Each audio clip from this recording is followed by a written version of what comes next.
If you are starting to plan your itinerary in Israel, then this video is going to be very, very helpful. I'm here with Itay, a very good friend that is also a tour guide, and Avirama, which is behind the camera. Now, I usually say the heart, the line, the land. When I say the heart, I mean Jerusalem. It's one place you have to see no matter what. The line is road number 1, connecting Tel Aviv, Jerusalem, and the Judean desert, where you have Masada and the Dead Sea. And the land is basically all the rest. At the south, you have the Negev, the desert, and at the north, the Galilee. What I'm saying is very theoretical. Itay here, my friend, he has a touring car. I'm not allowed to take travelers with me in a car. This is what Itay does. How does a 7-8 day tour really looks like? So there are a few options to do it, of course, and it depends a lot on what are the interests of the group. Maybe more Jewish tour, more Christian tour, more of everything, more of the small off the beaten track places. But the classic tour looks more or less the same for everyone. And it always, or at least the best way to do it, in my opinion, would be to start in Tel Aviv, go up to the Galilee, and then come down and end in Jerusalem in the biggest highlight, as Oren said, keep the dessert for the end. So the first day usually is a landing day, a day of leisure, and only the following day, the first full touring day. The first one is usually dedicated to Tel Aviv and Jaffa, the old city of Jaffa, South Tel Aviv, Neve Tzedek, Rothschild Boulevard, Independence Hall. The second day is a day in which we leave Tel Aviv and we go up north.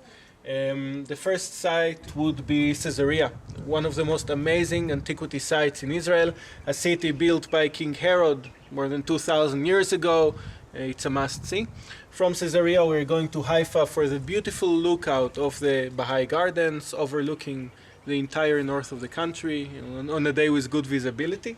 And from there, we continue to the city of Akko, or Acre.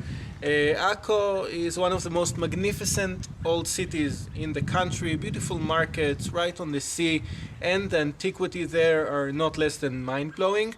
Akko used to be the capital of the Crusader kingdom 800 years ago, and I don't think you want to miss it. You go underground and you see the halls from the times of the Crusaders. Amazing.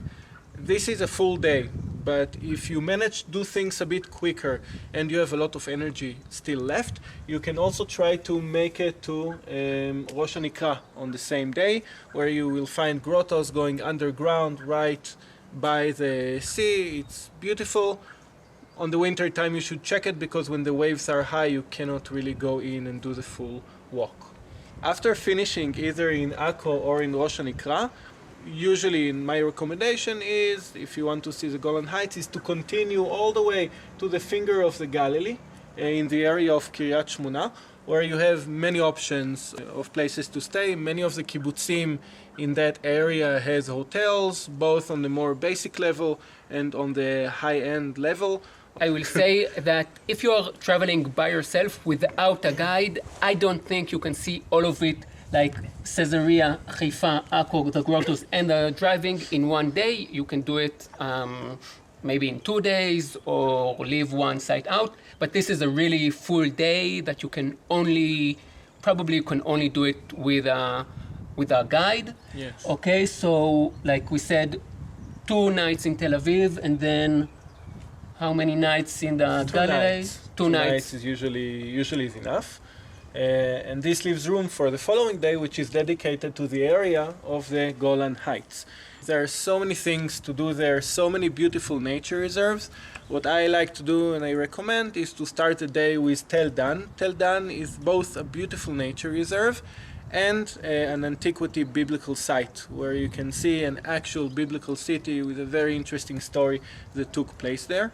After Tel Dan, driving up on the Golan Heights, seeing some of the old Syrian bunkers that used to control on the valley below from 1948 to 1967, the Six-Day War.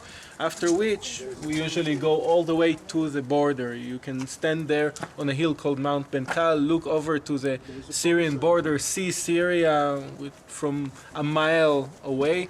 If you're interested in the geopolitics of what's happening in the Middle East, you heard about the civil war, what's happening between Israel, Syria, Lebanon, all of that, that's a place to learn about it. Of course, if you come on your own, you would have to fill up the gaps. If you come with a guide, you'll get their full explanation of these things.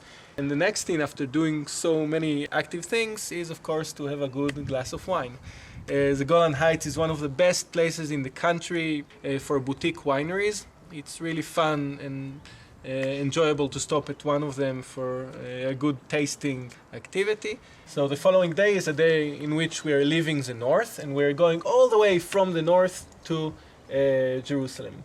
Now, there are a few ways to do it. If you're interested in a more Jewish oriented tour, you will start the day in the city of Tzfad or Sefad. It's a city of Kabbalah. It's where Kabbalah, the mystical teachings of Judaism, were formed. Other than that, it's a huge artist colony. If you like arts, you want to buy a nice mezuzah or something of that kind, that's a perfect place to do it. And then if you're interested in the more Christian sites in the northern part of the Galilee, there are some of the most important churches and biblical sites in the country, from Magdala, Capernaum, the Mount of Beatitudes, and others. And then the long drive all the way down. If you want, you can stop in the city of Bet Shean, another ancient city, all the way down through the Jordan Valley. You can stop at Qasr el-Yahud, the Jordan River, where it is believed that the people of Israel have crossed the Jordan River after the 40 years of wandering in the desert, and the place where John the Baptist have baptized Jesus. And after that, going up to Jerusalem and starting the Jerusalem portion of the tour. I will just say you can also sleep here at the Dead Sea. There are hotels, but you say like the classical way is to sleep in Jerusalem. Sleep in Jerusalem, and then on one of the following days to go all the way down to Masada and the Dead Sea. So the Jerusalem portion of the tour would need to have at least 2 days. One day dedicated to the old city of Jerusalem. For the old city of Jerusalem, of course, there is not enough we can say about the wealth of sites that you can choose from to see there. And the next day for the new city of Jerusalem, which usually would include 3 sites: Yad Vashem, the Holocaust Museum and Memorial, the Israel Museum, which is like the Smithsonian of Israel, it's amazing, and the Machne Yehuda market, the nicest, most exciting market in the country. For those who like food, that's a place to do a culinary tour with a chef. And after those 2 days, as we said before, to go down to the Dead Sea, to Masada if you like hiking, and Gedi is a wonderful hike that you can also do on the way. I really like the desert. Basically, half of Israel is the desert. On the regular tour, like the 7-8 day tour, you say you don't go too much to the south of Israel. We don't go. Usually if people have more time and they want to finish the tour with a really nice, relaxing activity, then they would go all the way down to Mitzpe, Ramon, right on the edge of the Ramon crater.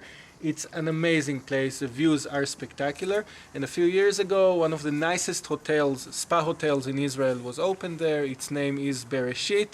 And to have a nice, really relaxed end, that's a perfect way to do Jerusalem can be, Jerusalem, I like to say it's too interesting. It is very intense. And Bereshit Hotel is like really nice.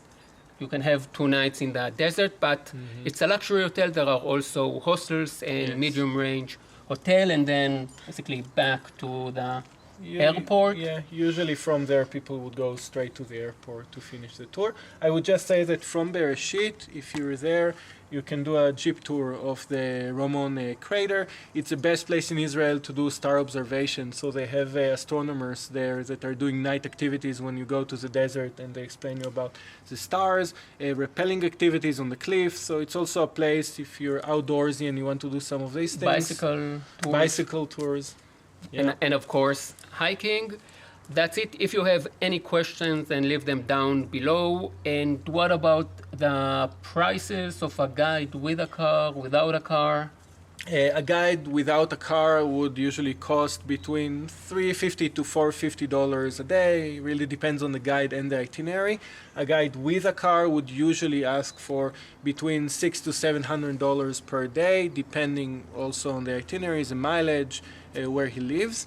That doesn't include night stays for the guide. So if the guide is from Tel Aviv and you're taking the guide for 2 nights in the Galilee, and your guide is not from the Galilee, then you would also need to pay for the room for the guide.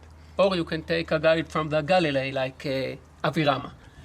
Which is the best expert you can dream of for the Galilee region. Yeah.